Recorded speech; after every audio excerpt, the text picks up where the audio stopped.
ओम नमः शिवाय। तो आज जागर उपलक्षे तो आम बाहरी शिव मंदिर आठी बाप पुओ मु तीन जन आम बाहरलु शिव मंदिर देखु जो पवन दौला यहाँ कौ मंदिर देखिए कहतु ए मंदिरटा यहाँ आम लोकाल एरिया मंदिर आ प्रसिद्ध मंदिर बहुत पुरातन कालर मंदिर। तो ये मंदिर आम प्रथम गलु ये फूल फूल सब बिक्री होता है किणाकिणी कलु फल फूल तटी मु दीप आनी गोटे जाली जागर दीप आपण मैंने भावुए खरा बेले कौन पे जागर दीप जालियाप एक्चुअली कौन ना मो छोट छुआ तो छुआ दीटा धरण कर गोटे छुआ को शोई देकी बड़टा को नहीं आसली ना जमी जागर आर वर्ष जानी तो ए वर्ष जेबी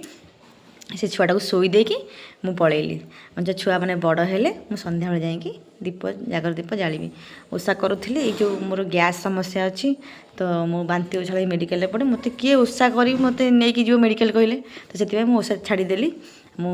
ओषा कले मोर पेट गैस हो बांती हुए आसे ओषा छाड़देली आठी मुझे बसी केते जो पहड़ पड़ जाइए खरा बेले जाइए 3टा बेले तो पहड़ पड़ जाइए 4टा बेले पहड़ खोल तो आम अपेक्षा कलु देखते समस्ते ये बस अपेक्षा कर जागर दीप जला होटा मंदिर को महादीप उठो राति 12टार महादीप उठो उपरको मो पुओ को बुझाऊली ये दीप राति 12टार उठे उपरको आ ब्राह्मण मैंने नना मैंने नियंती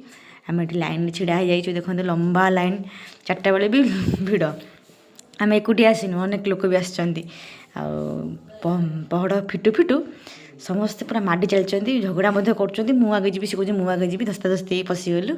तापर ये महादेव आगे दीप जालुछु